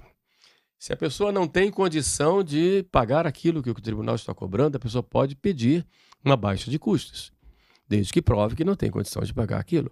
E em geral, essa digamos, taxa, ela pode ser diluída em 1 ano, por exemplo. Pode pagar de 12 vezes. Tem tribunal até que aceita mais. Entendi. De mais tempo. E Entendeu? aí, por exemplo, eu estou no Rio de Janeiro. A pessoa casou na paróquia São José da Lagoa. Mas ela, obrigatoriamente, tem que dar entrada na São José da Lagoa, ou ela pode aqui na São Francisco de Paula da Barra, por exemplo? Não, vai entrar no tribunal. No tribunal. Então, isso Não é importante as pessoas Ela vai entrar no entenderem. tribunal. Qual o primeiro passo? Eu quero fazer a nulidade do meu matrimônio. Aonde ela se dirige? Ela- Dando exemplo, por exemplo, do Rio de Janeiro. Tá, Pra ela onde vai ao tribunal eclesiástico. Ah. Né? Normalmente o tribunal eclesiástico já tem uma pessoa para receber. Né? Aqui no Rio de Janeiro nós temos um grupo de advogados que são nomeados pelo cardeal, porque é obrigatório o tribunal dispor, né, de advogados. A pessoa até poderia entrar por conta própria, mas o advogado vai ajudar nessa parte técnica. Sim. Depois vai analisar o caso e dizer, olha, tem indícios aqui, indícios acolá, você procura testemunhos que tenham tal conhecimento. Aí, bom, a pessoa foi ao tribunal, vai apresentar o seu libelo, ou o próprio tribunal vai orientar como ele vai fazer esse libelo, e depois, então, ele vai ter que ir na igreja onde ele se casou e vai pegar uma cópia dos documentos que foram arquivados lá da época do casamento dele. Ah, entendi. Que era o chamado famoso processo de declaração de nulidade. Ele vai assinar lá dizendo que autoriza pegar, porque hoje tem a nova lei de proteção de dados, então ele vai autorizar que a igreja receba aquilo ali mais uma vez e que o tribunal possa utilizar aqueles dados e leva para o tribunal e dá entrada normalmente, assina lá esse libelo e dá entrada. Ah, E entendi. aguarda lá. Então, mas nem toda diocese tem um tribunal. Não. Nem toda diocese tem um tribunal. Toda diocese é obrigatório ter uma câmara eclesiástica. Então, na diocese onde tem um tribunal, ele vai no tribunal. Na diocese onde tem uma câmara eclesiástica, ele vá à cúria e fale o que ele quer e ele vai ser encaminhado lá para a câmara eclesiástica, vai ter uma pessoa responsável, que é o presidente da câmara eclesiástica, que é o notário, enfim. Vai ter alguém lá que vai receber, ele vai dar as orientações, que tipo de documento ele vai precisar, etc. Então, mas agora tem câmaras eclesiásticas no Rio também. Tem, no Rio, porque a diocese é muito grande, a diocese é muito grande, a gente, para facilitar, porque essas câmaras eclesiásticas são câmaras de instrução. Porque todo mundo, na hora de dar os seus depoimentos, tinha que ir ao tribunal eclesiástico. A pessoa que mora a 70, tem diocese que é grande, nossa aqui é grande. Isso. Tem gente que mora a 70 quilômetros do centro da cidade. Claro. Então, a gente põe uma câmara de instrução lá. Okay. Ou seja, um local que facilite. E nas dioceses, mesma coisa. A diocese não tem um tribunal. Ela não tem um tribunal dela própria. Mas ela está agregada a um tribunal, ou ela faz parte de um tribunal que a gente chama de interdiocesano. No caso aqui do Rio, por exemplo, o tribunal da Arquidiocese do Rio não é da Arquidiocese do Rio, é interdiocesano. Pega a Diocese de Nova Iguaçu, e Duque de Caxias e Rio de Janeiro. Então, em Nova Iguaçu tem uma câmara, Duque de Caxias tem outra câmara de instrução. A pessoa pode entrar por lá, mas eles vão enviar os processos todos para o tribunal, que é interdiocesano.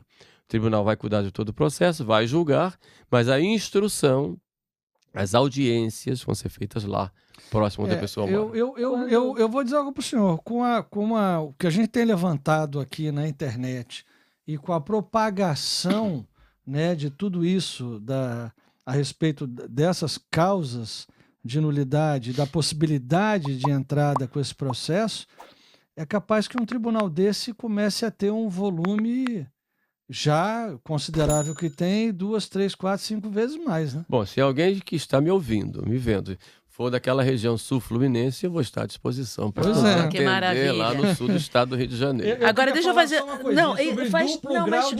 Mas faz parte ainda, porque a gente falou do processo todo, onde a pessoa se encaminha e quanto tempo, porque eu me lembro quando eu era adolescente, tem uma pessoa que a gente conhece, que ela levou assim, acho que foram uns 10 anos para conseguir nulidade. Verdade.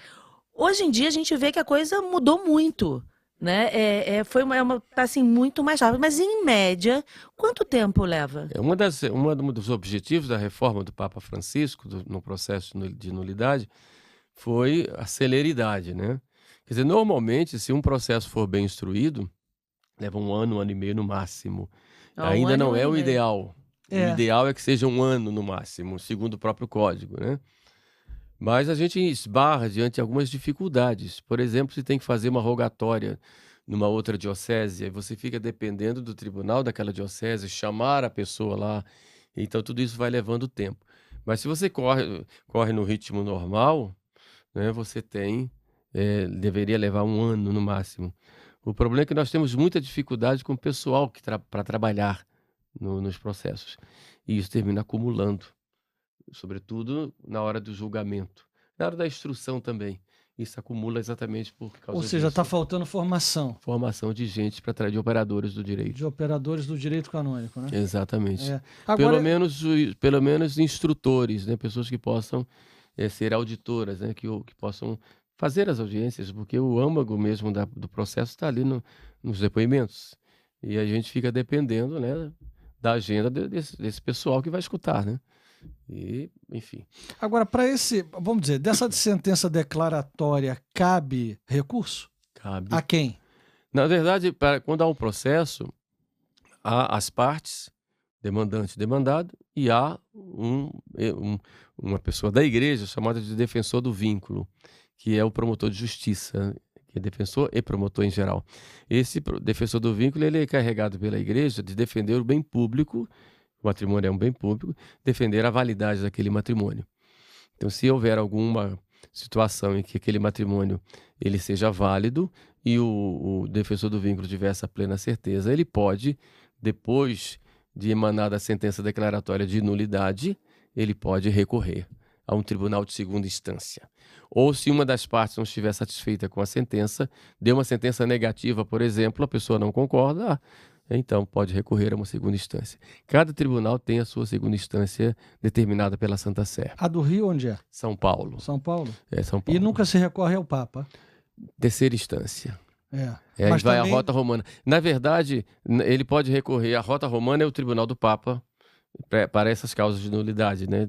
Tem outras coisas que eles julgam também. Mas, nesse caso de nulidade, é a rota romana. Uma pessoa que, por exemplo, que no Rio de Janeiro deu negativo e a pessoa quer recorrer, pode recorrer tanto à segunda instância como São Paulo, que a segunda instância é natural, ou pode recorrer como segunda instância à rota romana. Mas da sentença declaratória de lá não tem onde apelar, né? Na terceira instância que não tem. Não tem. Não tem. Mas a rota romana ele pode ser segunda instância e depois mesmo ele pode pedir uma terceira instância lá também. De lá vai apelar quem? Só Jesus, né? Porque Só se Jesus, o Papa já disse esperar que não... a parousia, né? É, a parousia. Agora, tem uma pergunta aqui. Eu também tenho uma. Aqui, agressão física é motivo para nulidade? Infelizmente não fiz o registro de ocorrência na época. Se essa agressão física, ela pode expressar uma série de coisas. Pode expressar exclusão do bem do cônjuge, por exemplo, se ele excluiu isso, por isso ele agrediu, já tinha essa exclusão anterior. O que é uma exclusão do bem? Não entendi. O casal, quando se casa, o caráter unitivo, quando fala unitivo, ele tem todo o sentido de comunhão. Sim. Né? O cuidado do outro, por exemplo, né? Então, uma pessoa que se casa, mas ela exclui o cuidado do outro, quer dizer, o bem do outro, bem físico, espiritual, moral, afetivo. Se ela exclui isto, então você tem aí uma exclusão, uma simulação parcial, quer dizer, você pode ter uma causa de nulidade. Essa exclusão do bem dos cônjuges pode ser por motivos psíquicos, um descontrole emocional. Então, no caso da agressão, pode entrar por aí. Entendi. Agora, aqui tem uma outra pergunta, que a ex-mulher do meu marido deu entrada no processo. Se a nulidade sair, a gente pode casar? Depende da sentença, né? A ex-mulher do meu marido deu entrada. Ah, sim. Pode, porque o seu marido, se for nulo, seu marido vai ficar livre. Agora tem que ver se a senhora está livre, né? Se a senhora estiver livre. Ela parece que está, né? Se ela está livre. Parece. E a esposa... Ele arrumou uma ex legal, que já quer também arrumar a situação. Então, incentive o seu marido a colaborar, porque vai ser um bem para a senhora também. Isso também eu vi muito, em muitas respostas, que era assim, meu marido separou já há tanto tempo, e agora a gente tem uma família direitinho, ele não quer voltar e tratar nada com a ex. Ah, tem isso também. Porque é um problema, ele não vai você tratar mexer em nada vespeiro. Com a ex. Ele nem vai ver a ex. Ele vai lá no tribunal... Vai ser marcado um dia que ele for ao tribunal, vai ser marcado um dia que ela não vai ser um dia, um de manhã, outra tarde, um num dia, outro no outro. O tribunal tem essas coisas exatamente para ninguém se encontrar lá. Entendeu? Vão perguntar o quê? Como foi seu namoro? Como foi seu noivado? Muitas pessoas dizem, como eu até comentei com o senhor outro dia, que não querem mexer nisso. E assim, é como se fosse algo muito doloroso, não é? Então, talvez outra pessoa tenha ficado ferida, tão ruim, aquela situação, foi uma situação tão desgastante, ruim, que a pessoa, caramba, é exatamente uma ferida, não quero tocar nisso de novo, né? Mas é perfeitamente compreensível, tá? Perfeitamente compreensível. Porém, quando a pessoa, enquanto não colocar isso para fora diante da igreja, não se liberta totalmente. Isso é a experiência que a gente não se cura. A experiência que a gente tem. Depois a pessoa pode até sentir, chorar, pode sentir, não se machucar, porque já foi coisa do passado. Mas se sentir mal, quando né? sai dali, que alívio. Ai, sai leve, né? Me libertei, porque diante do padre, diante do juiz, eu falei coisas que estavam aqui e não pude falar assim de modo sistemático. É doloroso, mas é uma dor que vai levar para o bem. A gente tem que olhar exatamente no bem que vai acontecer depois disso. Quem está em segunda união pode fazer o crisma? Com as mesmas condições para a comunhão, que a gente falou antes. Sim. Fui casada na católica, fui traída e separei. Eu nunca mais vou poder comungar? Porque vivo com outra pessoa e não posso casar outra vez. Bom, casar a gente já explicou toda a situação aqui, né? E isso também é uma coisa interessante. A pessoa foi casada na igreja, separou. Aí ela fala assim, eu nunca mais vou poder comungar. Aí, se a pessoa não vive com ninguém, é uma pessoa sozinha, ela pode comungar? Pode. Porque as pessoas fazem uma certa confusão. O que impede a comunhão não é o fato do casamento não ter dado certo. O que impede a comunhão, o que pode impedir a comunhão é aquilo que São Paulo fala, está lá na Bíblia, né? Quem come deste pão e bebe deste cálice indignamente, come e bebe a sua própria condenação. Quer dizer, muitas condições para você comungar, você está de graça. Sim. Você está na graça de Deus. Se você não está na graça de Deus, vá lá, procura um padre e vai se confessar para você ficar na graça de Deus. É só isso. Agora, é claro que você pode comungar se você está sozinho, se você vive uma vida correta, não tem problema nenhum, né? Você vai lá e comunga. Agora, e essa comunhão vai te ajudar num crescimento muito maior espiritual, né? A comunhão não é para santos, é para fazer santos. Tem uma que botou assim, amaziada de 18 anos. Amaziada é o que? É juntada? Juntada. Amaziada significa que moram juntos sem se casar. Ah, então, 3 filhos, me traiu e hoje os valores são opostos. Posso sair? Não, o que ela tem? Pode sair de onde? Deve ser do casamento, porque... A relação? Se ela não está casada, pode. Tá ok. Pode sair. Agora, Padre Edilson, como é que a gente consegue, aonde nós podemos consultar causas de nulidade? Ah, isso. Tem uma pessoa que perguntou quais as causas de nulidade. para onde é que a gente acha isso? Tem um livro muito bom, que é o livro do Padre Hortal. Nosso querido Casamentos que não deveriam ter existido. Casamentos que não... Deveriam ter existido. Tô até anotando as dicas. Isso. E tem um livro muito bom, feito agora há pouco tempo, do Dom Anselmo Chagas. Eu não me lembro do nome, mas podem colocar pelo autor, que vão encontrar lá causas de nulidade de matrimônio. E outro de E quantas são, mais ou menos? 10 causas, acho. 10?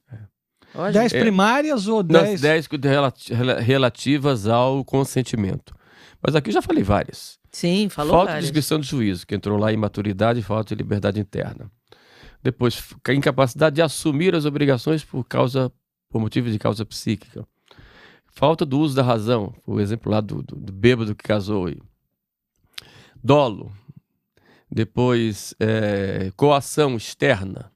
Os pais, já falamos em mais de 5, né? Sim. Tem uma aqui Depois, que eu li. a simulação. Tem um muito interessante a pergunta. Ó, me falaram que a Igreja Católica não celebra matrimônio de pessoas que têm alguma deficiência física. Eu nunca soube disso. Não. Tá errado, né? errado. Alguém falou errado pra essa pessoa. Pode ser que essa deficiência ela impeça a pessoa da cópula, por exemplo. Aí você tem um impedimento. Porque o impedimento porque o matrimônio ele tem um caráter unitivo e procriativo. Quer dizer, se haja o empecilho da cópula, você tem aí a impotência. Você tem impedimento de impotência. Pode ser que seja esse caso aí. E aí não pode casar? Aí não mas não tá falando de uma pessoa que não tem braço ou não tem perna.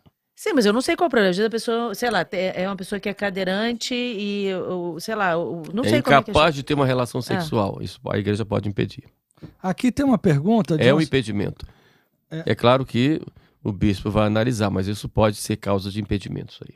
Entendi. Tem uma que... Mas também o bispo pode analisar. Ele pode ver o caso e pode olhar por outro lado. Mas aí tem que analisar caso por caso. A caso. Porque a gente vai falar de modo genérico, aí a gente corre o risco de ser injusto. Uma senhora que é casada e tem 2 filhos, e o marido agora, depois de, sei lá, não diz o tempo, mas parece que é muito tempo, é mais de década, deixou e disse que foi embora porque é gay.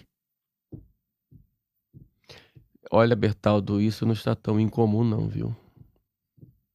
Mas aí se o cara virou gay ou já era gay, como é que vai saber agora? A gente tem que ver lá no início do matrimônio se a pessoa já tinha isso e isso depois a pessoa não conseguiu conviver com essa tendência que ele tinha de buscar pessoas do mesmo sexo.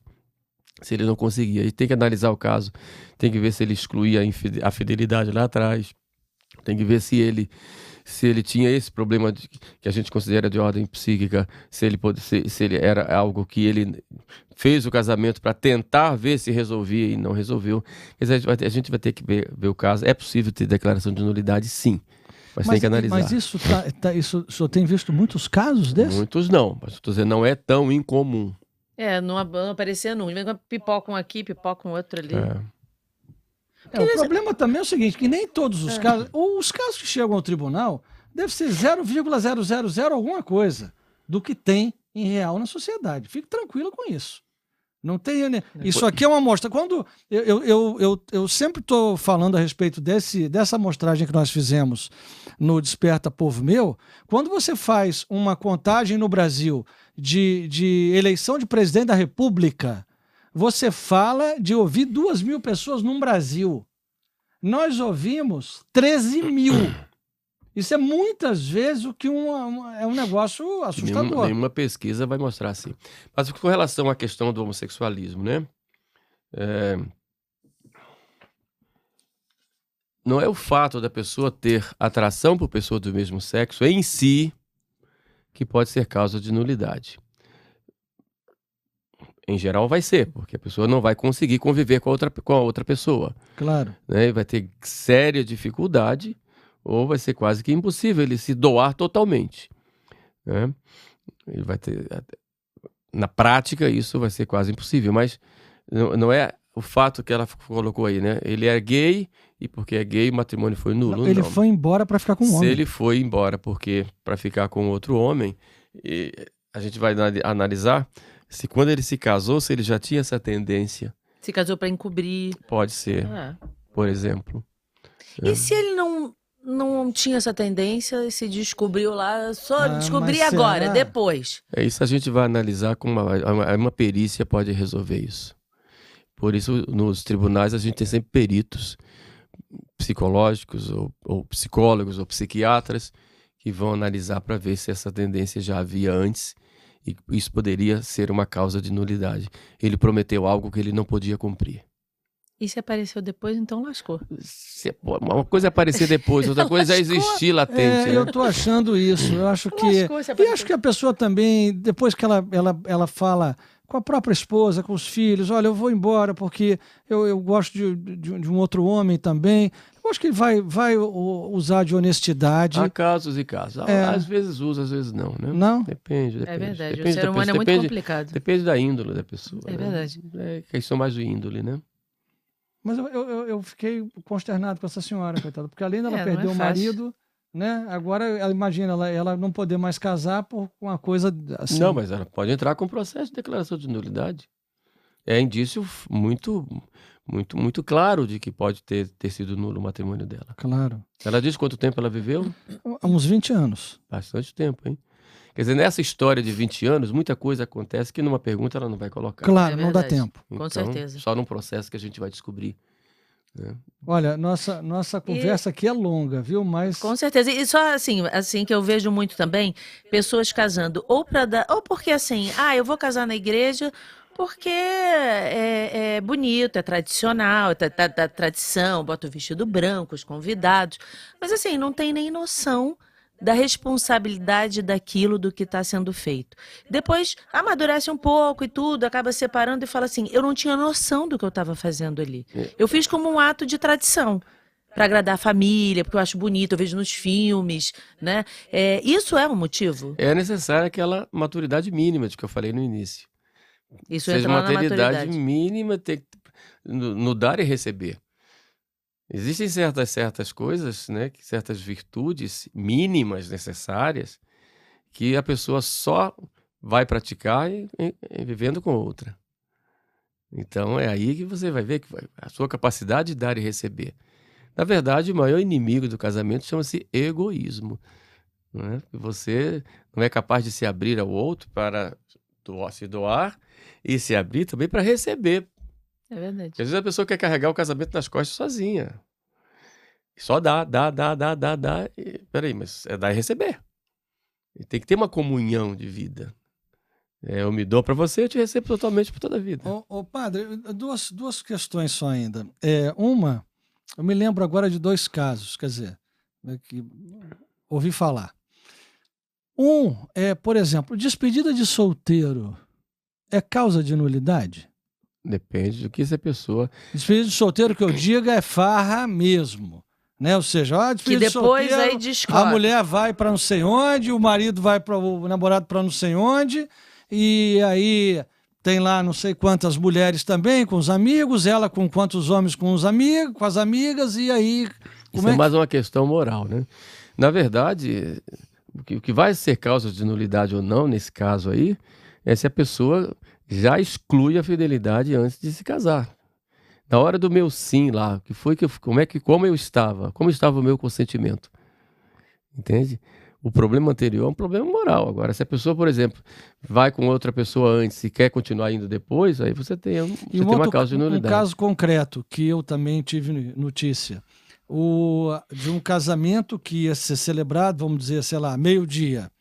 E no caminho do casamento, o noivo volta e tem uma relação com uma madrinha, volta e se casa. É o mesmo caso, ele não queria ser fiel. Exclusão da fidelidade. Não, mas esse não é o mesmo caso não é o mesmo caso da despedida de solteiro, não. Não, mas já está vestido de fraque, volta e tem uma relação com a madrinha. Na verdade, essa pessoa...